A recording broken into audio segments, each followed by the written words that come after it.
influenciando de maneira muito forte toda a política de Santa Catarina, uma vez que ele foi a base e o apoio dos irmãos que galgaram cargos mais altos aos quais ele não aspirava. Vidal Ramos Júnior possuía uma personalidade cativante que foi se aprimorando no decorrer do tempo, até transformá-lo no líder político de qualidades excepcionais, inesquecível para aqueles que com ele conviveram ou que buscaram conhecer sua trajetória de vida. Era austero e irredutível quando se tratava de defender o direito e a causa pública. Alegre, acessível para com a família e os amigos íntimos, íntegro, honesto e leal para com os correligionários, humilde nas pretensões pessoais, firme e constante nas funções particulares ou sociais que lhe foram confiadas. Sabemos que em política sempre encontram-se falhas ou erros. Não existe santos. Mas os tempos comprovaram que os Ramos não acumularam fortuna ou bens que não os herdaram por herança de família. Nenhum deles ficou milionário ou morreu milionário. Todos eles viviam da fortuna que lá o carpinteiro Laureano Ramos semeou. Eles colheram essas sementes. Vidal foi um apaixonado pelas instituições democráticas, dedicação com que exerceu os cargos públicos em épocas de recessão, com absoluta participação popular e principalmente uma liderança política não impositiva. Disse ele em uma de suas manifestações: penso ter cumprido o meu dever, Lages progride e progride sempre, e progride espantosa e milagrosamente, mas eu confesso, no milagre eu sou o menor dos santos. Devemos o milagre à boa vontade, à compreensão e ao apoio que me tem dado o povo lagiano. Nesse livro, que é a biografia do Vidal Ramos Júnior, quem tiver um interesse maior, a gente pormenoriza um pouco mais essa pesquisa. Essa palestra tem como base esse livro, então eu tirei alguns apanhados dele. Nesse breve apanhado sobre as atividades da família Ramos, que praticamente liderou no Estado por 50 anos, com vários dos membros em muitas atividades, em destacados cargos políticos, seria muito extenso falar sobre o trabalho do seu Vidal, uma vez que ele foi prefeito 20 anos. Desde esse período, entre o ano de 1886 e mesmo antes, até 1965, quando Celso Ramos encerrou o mandato no governo do Estado, Lages ofereceu a Santa Catarina e ao Brasil políticos da melhor qualidade. Podemos nos orgulhar disso, que se destacaram tanto no Legislativo quanto no Executivo. Não importa o partido a que pertenciam. Não se pode falar hoje em políticos lagianos que enriqueceram à custa do erário público. Pelo menos que não se sabe disso. Entre aqueles que não pertenciam à família Ramos, eu estou falando dentro de um contexto de uma época. Naturalmente, muitos outros vieram depois. Esses normalmente eram mais ou menos do início do século XX, meados do século XX. Entre aqueles que não pertenciam à época em Lages, para falar de um tempo e um contexto, é possível citar Manuel Tiago de Castro, João José Teodoro da Costa, João da Silva Ribeiro, Otacílio Vieira da Costa, Felipe Schmidt, João de Castro Nunes, Sebastião Furtado, Caetano Vieira da Costa, Valmor Ribeiro, que também chegou a ser governador, entre muitos outros. De todos, muito se tem escrito pela competência e retidão com que exerceram os cargos públicos, além de demonstrar qualidades intelectuais e muita dedicação ao conhecimento. Exemplificando, permitam-me citar um trabalho desenvolvido para o primeiro Congresso da História Catarinense, realizado em 1948 e elaborado por Nilson Vieira Borges, sobre a vida e a obra de um catarinense ilustre, um apanhado biográfico, sobre Manuel Tiago de Castro, meu avô, que por 30 anos exerceu seu mandato de deputado estadual, representando com dignidade, palavras do autor, tá? Palavras do autor. Com brilho e dignidade a região.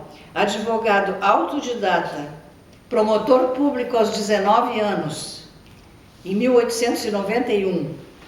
Jornalista e brilhante orador, dele se podia ainda orgulhar a terra natal. Segundo ainda aquele ensaio, se grande era o seu renome como orador parlamentar, menor não era sua fama como orador acadêmico.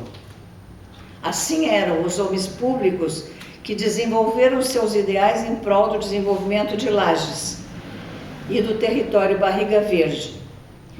Das longínquas coxilhas do sul do país, a pequena freguesia, criada como posto avançado de defesa dos interesses portugueses, mais tarde passagem obrigatória e região disputada entre o Rio Grande do Sul e São Paulo, por onde transitavam os tropeiros, responsáveis pela circulação da riqueza pecuária da região, desde muito cedo essa freguesia passou a comandar os destinos políticos de Santa Catarina, através da competência comercial, liderança nata da numerosa família Ramos, além da histórica qualidade dos seus homens públicos. Também nas gerações que sucederam aqueles dos tempos relatados. Bem, agora nós vamos entrar. Lages foi uma decisão do Reino de Portugal, mas nomeando mais de perto, do rei Dom José I. Segundo as pesquisas de Licurgo Costa, entre aspas, Lages foi uma das cidades do período colonial brasileiro com fundação planejada e cuja construção obedeceu a um objetivo muito claro, o de colocar em boa posição estratégica um núcleo de população que, além de marcar a ocupação portuguesa, constituiu-se, quando necessário, um ponto de dissuasão ou de resistência a uma possível invasão castelhana do território que Lisboa considerava com poderosas razões de sua propriedade, porque o Rio Grande do Sul pertencia à Espanha.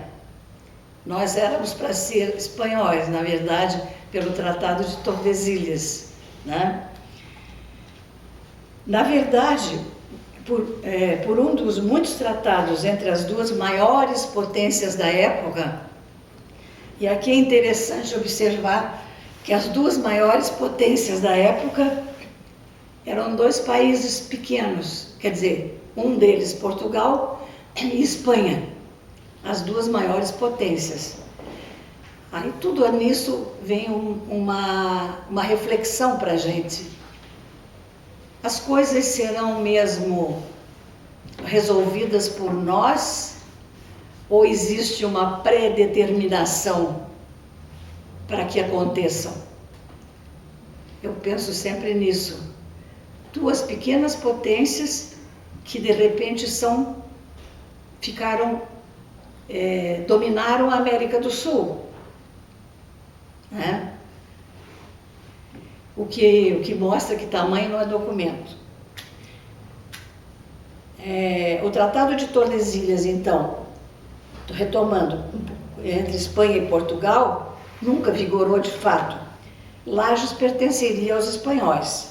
Assim sendo, é possível constatar a importância histórica de Lages na saga portuguesa, nascendo como fronteira nas longínquas campanhas do sul brasileiro, como fortaleza e defensora dos limites do Brasil meridional, contra os espanhóis que dominavam a colônia de Sacramento, atual Rio Grande do Sul, e Uruguai, e que, pelo tratado citado anteriormente, eram os legítimos donos na região oeste da linha de Tordesilhas, estabelecida por aquelas potências. Além disso, a posição estratégica de Lages no caminho entre a província de São Pedro e a capitania de São Paulo fez com que se desenvolvesse o intercâmbio comercial de gado, que é conhecimento de todo mundo, né? Através dos tropeiros que ali pernoitavam, beneficiando os estancieiros locais e florescendo o comércio da região. Ainda citando Licurgo Costa, além de negociantes de bovinos, equinos e muares, exerciam eles uma função social de significação naqueles distantes tempos. Constituíam um elo de ligação entre os núcleos de população disseminados pelo interior da colônia.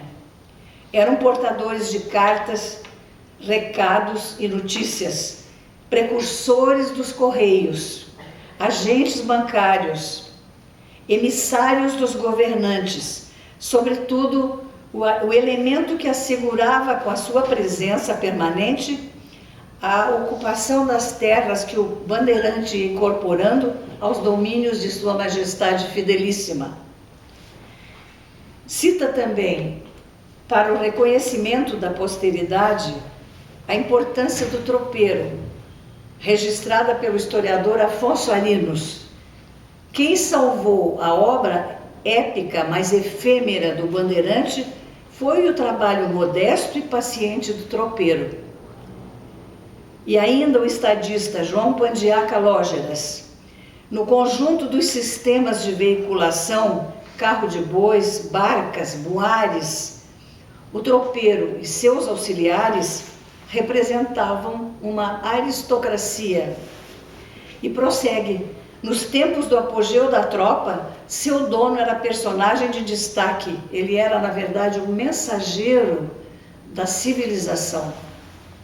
Também demonstra um outro ângulo de uma profissão que tem sido alvo, tem sido vista como pejorativa, de menor expressão cultural, quando, na verdade, foi responsável pelos intercâmbios dos círculos sociais mutáveis, segundo ainda Calógeras, citado por Licurgo Costa. Então, essa é a política de Lages. Esse é o primeiro tema do título, né? Agora nós vamos para Lages social e cultural. O homem serrano. Vamos ver como nós somos, de onde nós viemos, por que nós somos como somos. Apesar da fundação ter sido planejada e contar com famílias abastadas de São Paulo, providas de uma certa cultura, a população dos primeiros tempos sofria a influência dos povoadores indesejados e a inquietação natural que eles traziam, muitos inclusive ex-presidiários que fugiam para o sul. Além desses, os condenados que vinham para os sertões por ocasião de guerras, como Revolução Farroupilha, Guerra do Contestado e Guerra do Paraguai. No entanto, era extraordinário observar que, apesar de toda essa circunstância, o lagiano mais abastado possuía uma extraordinária elegância e conhecimento, possuindo providas bibliotecas, e se mostrava bem informado a respeito de fatos culturais, políticos e sociais que se irradiavam da corte distante e, mais adiante, da jovem república. O clima rigoroso do inverno nas campanhas geladas, pairando sobre a principal atividade pastoril, ao lado das características defensivas já citadas, forjaram um homem quase solitário, calado, desconfiado, encolhido nos ponchos pala, cujas feições escondidas debaixo da aba dos grandes chapéus não se deixavam desvendar. Vocês sabem que nós somos considerados, os lajanos são desconfiados, mesmo hoje. A gente escuta isso muito por lá embaixo. Este é um homem do passado, do frio intenso que fustiga o rosto e enregela as mãos. Mas do lombo do seu cavalo é o desbravador, aquele que concretizou uma região e um estilo de vida que o distingue no vasto tropicalismo do seu país. A vida rude e solitária fez com que esse homem soubesse enfrentar outras vicissitudes, representadas pela ausência de estrada, de luz, de comunicação, e principalmente moldou-o para enfrentar desafios, as tocaias armadas nas curvas dos caminhos, até as artimanhas e ciladas da política, do comércio e das traições. Assim sendo, mais tarde, na sociedade que sucedeu a ocupação primordial das campanhas, esta mesma solidão, aliada à vastidão dos horizontes, contribuiu também para a sua religiosidade e sua entrega aos grupos sociais, aos quais se dedicavam sem remuneração, religiões, clubes sociais, partidos e até cargos políticos. Há bem pouco tempo atrás, vereador não ganhava salário, nós sabemos disso. Meu irmão foi vereador por amor a Lages, nunca teve salário. Como consequência, uma leal obediência à hierarquia política e religiosa. Essa característica se pode comprovar através da história pela observação da sua lealdade, quase que permanentemente aliada ao poder central do Estado ou da nação. Raras vezes insurgiu-se contra a autoridade constituída. Não foi o caso do movimento Farroupilha, que rompeu no dia 20 de novembro de 1835, que tem se falado tanto há pouco tempo, né? Estendendo-se por 10 anos na província do Rio Grande do Sul e que alcançou Lages, invadida 9 de março de 1838, pelas forças comandadas por José Mariano de Matos e a 11 de março de 1839, pelos chefes Antônio Inácio Oliveira, coletor de Passo de Santa Vitória, com o apoio de Joaquim Teodoro Prestes. Foi com muita simpatia que os lajanos receberam os rebeldes, muitos dos quais já se refugiavam aqui. Por ocasião das lutas farroupilhas, estiveram em solo lajano, nesta ocasião, o casal Giuseppe e Anita Garibaldi, e ali chegaram a viver do dia 18 de dezembro de 1839 a 8 de janeiro de 1840, muito pouquinho, né? Numa pequena casa, isso é que nos importa, situada ao lado do antigo sobrado, hoje inexistente, do Coronel Belisário Ramos, na rua 15 de novembro, na atual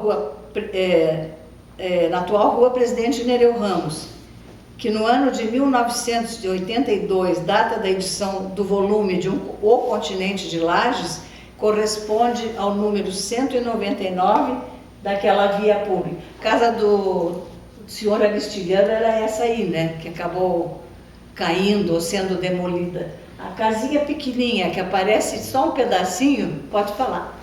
Foi demolida, fica na frente da Caixa, da agência da Caixa. Como? Essa casa ficava na frente da Caixa. Essa é a casa do Coronel Belisário. Isso. E a casa da Anitta era do lado da casa do Aristiliano Ramos, que naquela foto, aquela foto que tem a rua Nereu Ramos, que tem um posto de gasolina, aparece bem a casa. Obrigada pela correção. Eu ainda achei que aquele pedacinho de casa ali é onde Não. eles ficaram, Eu também Um entendi pouquinho assim. mais- né? Também Não, entendi. é- Mais para baixo é o edifício centenário. Ah, boa. Eu vou, Essa vou- casa era a casa do Coronel Belisário Ramos. Belisário. O pai Qual é a do casa, Aristiliano. qual a que foi demolida? Essa também, a Belisário. outra também. Não, a outra caiu. A outra Ah, A tá outra bom. desmanchou. Tá. Então, inclusive, ele coloca aqui que essa casa corresponde ao número 199, vai saber agora, né? 199 daquela rua. Segundo Licurgo Costa, foram semanas muito agradáveis para o casal. Deviam ter ficado um pouquinho mais tempo, né? Bom, agora a vida social em Lages. Dessa aí a gente conhece um pouquinho mais, né? Ela sempre foi muito destacada, muito falada pela sociedade catarinense. Foi uma cidade que primou pelas reuniões sociais, pela fundação de clubes onde a comunidade se reunia. Era uma cidade bucólica, o que não quer dizer inativa. A sociedade de Lages sempre primou pelos grandes bailes, saudades muitas, pelas reuniões sociais acontecidas nos grandes clubes, como o Clube 1º de Julho, chamado Veterano, e Clube 14 de Junho, na época eram esses, né, competitivos, quase tanto quanto os partidos que os geraram, porque nasceram das brigas políticas. A sociedade era intensa e elegante e desenrolava-se daqueles salões criados para estimular o convívio da elite local nos vários setores da sociedade, políticos, comerciantes, profissionais liberais e tantos quantos se interessavam pela vida social. Havia também o Clube Cruz e Souza, tão tradicional quanto os outros, e que congregava a melhor representação da raça negra. Além dessas excelentes sociedades, foram criadas ao longo do tempo Clube 1º de Maio, Clube Princesa da Serra, Serrano Tênis Clube, o mais moderno, com amplos espaços para várias atividades esportivas que, graças a Deus, ainda está aí, e que na época representava um arrojado empreendimento que até hoje orgulha a sociedade lajana. Além desses, foi criado um espaço social, Clube Cacetiro, idealizado por alguns amigos, encabeçados pelo senhor Dante Maroto, o senhor Mário Lucena, e teve como primeiro presidente o senhor Armando Ramos. O terreno foi doado pelo prefeito Vidal Ramos, é só Ramos que a gente fala, né? E hoje é um dos maiores clubes de Santa Catarina. Hoje ele é Clube Cacetiro 1º de Julho, né? A gente lamenta que não só aqui, mas em toda Santa Catarina os clubes, eu acredito até que no Brasil, os clubes acabaram. Florianópolis, Clube 12 de Agosto, outros clubes que se acabaram, né? Apenas aqueles que mantêm atividades esportivas, piscinas, né, com aulas, por exemplo, o Lira, em Florianópolis, né?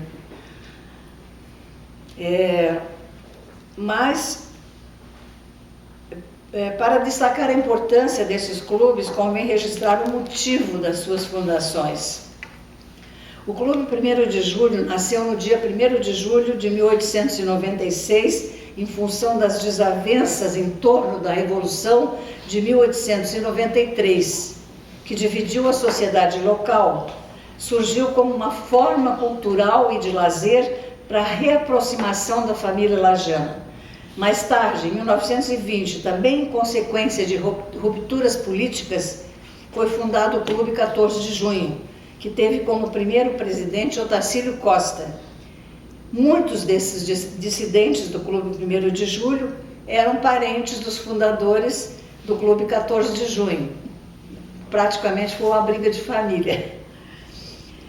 É interessante lembrar que a rivalidade entre os dois cresceu e vigorou sempre de forma sutil. mas há dissidências que são positivas. Esta foi uma delas, pois presenteou Lages com mais uma bela agremiação social. Havia muitos outros grandes acontecimentos sociais que ocorriam por conta da grande exposição agropecuária no Parque Conta Dinheiro. Eu acho que aqui quase todos nós participávamos, né? Onde se realiza hoje a Festa do Pinhão, além da feira agropecuária, sempre um grande acontecimento, onde desfilavam os maiores pecuaristas da região serrana. Aconteciam os grandes bailes de gala nas instalações dos clubes tradicionais, com Fausto e Circunstância, pela elegância dos frequentadores e pelas excelentes orquestras. Quem lembra o nome de alguma orquestra da época? Cassino de Sevilha, Norberto Baldoff, né? Eu não sei, aqui tem muita gente que é muito mais nova, mas eram orquestras realmente, orquestras que tocavam pelo país inteiro, né? Era, portanto, intensa a vida social e cultural em Lages. Estádios de futebol foram construídos, ali aconteciam, isso é uma coisa que eu tenho uma lembrança muito bonita, esportes como hipismo. Eu estou aqui me condenando a minha idade, né? Porque eu assistia esses esportes junto com meus pais, que adoravam. No mesmo o estádio de futebol, que eu não sei se sempre foi do Internacional, vocês podem dizer melhor do que eu, o estádio foi depois do Internacional, né? Ali perto da maternidade. Ali havia essas competições de hipismo, eram lindas. Acabaram, infelizmente, né? Atraíam muita gente. E os salões dos clubes proporcionavam eventos que nada deixavam a desejar em relação a dos grandes centros do país. Aí vem o escritor Nuno Dessa escreve, no estilo dele, né? Ritmos dolentes de tango argentino. É noite. Os relógios vão adiantados na marcha para o dia. Apresentações. Somos forasteiros qualquer.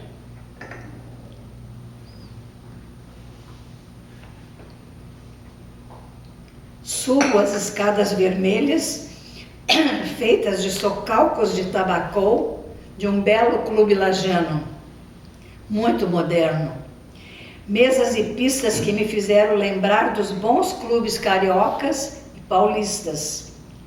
A fumaça dos cigarros dos companheiros de mesa servia de gaze diáfana, como pano de boca de um palco, de onde vinha uma festa maravilhosa para os meus olhos. Vestidos primaveris, gosto artístico, variedades. A mulher lagiana se veste muito bem. Possui gosto e beleza. Dança tango com muita perfeição. Parece a alma do Plata num ritmo inspirado nos passos magistrais do grande artista argentino Gardel. A cidade podia gabar-se também dos seus lindos cinemas e teatros construídos com esmero e arquitetura extremamente delicada. Aconteceu o quê? Mais uma foto. Extremamente delicada, como o Cine Teatro Marajoara, o Cine Teatro Tamoio, que substituíram o antigo Teatro Carlos Gomes, na antiga Rua 15 de Novembro. Não deu, não saiu mais daí. Eu não sei eu sei que muitos aqui conheceram esses teatros, né? Apesar de a maior parte ser bem jovem. Eles possuíam aquelas cortinas que se abriam antes de começar o filme. Tudo era feito com muito gosto artístico, uma arquitetura muito delicada, que realmente orgulhava a gente, né? E há aquela sessão das 19 horas, que era uma sessão onde ia a sociedade lagiana era um programa de domingo quase para todo mundo. A sessão das 7 era sagrada.